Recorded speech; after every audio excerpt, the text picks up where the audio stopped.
औज़ुबिल्लाहि मिनश्शैतानिर्रजीम बिस्मिल्लाहिर्रहमानिर्रहीम। आज हम पढ़ेंगे ऑडियो। पहले हमने पढ़ा था आई फ्रेम, फिर इसके बाद हमने पढ़ा स्टाइल सेट, और आज हम पढ़ेंगे ऑडियो कि हम अपनी वेब पेज पे किस तरह ऑडियो को फिट कर लेंगे। तो सबसे पहले हम यहाँ पे मेंशन कर लेंगे ऑडियो। ऑडियो ट्रिक को हमने ओपन कर दिया, फिर इसके बाद हम इसके एट्रीब्यूट मेंशन कर लेंगे। लाइक सपोज मैं मेंशन करता हूँ कंट्रोल्स के बाद मैं यहाँ पे मेंशन करता हूँ ऑडियो कंट्रोल्स, और इसी पोजीशन पे सेकंड लाइन में यहाँ पे शो कर लेंगे क्या, सोर्स। और अब आपने जो भी जिस नाम पर भी आपकी ऑडियो सेव है उस नाम को आपने यहाँ पे लगाना है या इम्प्लीमेंट करना है। तो audio.mp3 MP3 में भी हो सकते हैं, OG में भी हो सकते हैं, मुख्तलिफ नाम होती है। यहाँ पे क्या है, MP3, और ऑडियो को क्लोज कर दिया। जब भी मैं इसको एग्जीक्यूट करता हूँ, रन करता हूँ, तो हमें क्या रिजल्ट देगा। अब देख यहाँ पे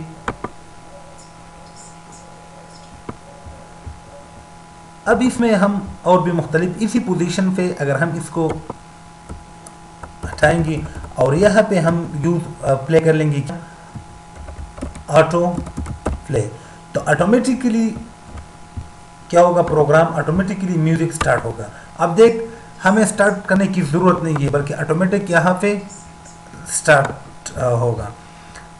सेकंड इसमें हम यहाँ पे मेंशन करते हैं क्या, ऑटो प्ले हमने मेंशन कर दिया। हम लूप भी मेंशन कर सकते हैं।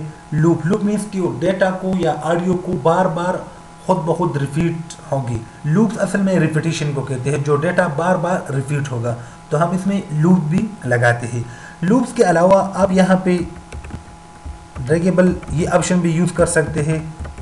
True, got a point. इस ऑप्शन का मतलब ये है कि सपोज मैं यहाँ पे डेटा को एग्जीक्यूट करता हूँ और इसको मैं यहाँ से फिर क्या कर सकता हूँ, ड्रैग कर सकता हूँ। कहीं पर भी मैं इसको ड्रैग कर सकता हूँ, तो इसके लिए हम ड्रैगेबल ऑप्शन यूज़ करते हैं। इस कोड में जो कि ऑडियो की टेक में हमने पढ़ा क्या, कंट्रोल ऑटो प्ले मीन्स जो कि ऑटोमेटिकली खुद ब खुद क्या हो जाएगा, ऑडियो प्ले हो जाएगा। फिर हमने इस यहाँ पे लगाए हैं लूप्स मीन रिपीटिशन, ताकि डेटा को बार बार रिपीट हो जाए। ये लूप्स का ऑप्शन हमने मार्क्यू में भी पढ़ा था, ठीक है, ताकि खुद ब खुद डेटा हमारे क्या हो जाएगा, लूप रिपीटिशन पे आ जाएगा, बार बार रिपीट होता जाएगा। और यहाँ पे ड्रैगेबल का ऑप्शन हमने यूज़ किया किसकी बेस पे, ताकि हम अपने डेटा को, अपने ऑडियो को कहीं पर भी ड्रैग कर सकते हैं। तो इसके लिए हमने यूज़ किया ड्रैगेबल ऑप्शन। ये था क्या, ऑडियो के एट्रीब्यूट्स, ऑडियो हम किस तरह लगाएंगे अपनी वेब पेज पे और इसके हमें क्या फायदे मिलते हैं। इसके अलावा हम बैकग्राउंड ऑडियो भी लगा सकते हैं।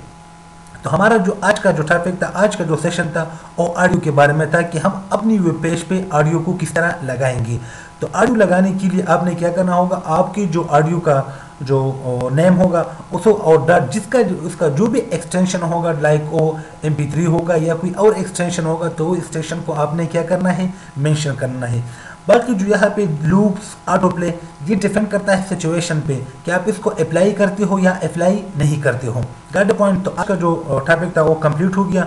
ऑडियो के बारे में हमने पढ़ा था। अब आप लोगों का जो भी क्वेश्चन हो, जो भी सवाल हो, तो आप लोग कमेंट्स में पूछ सकते हैं।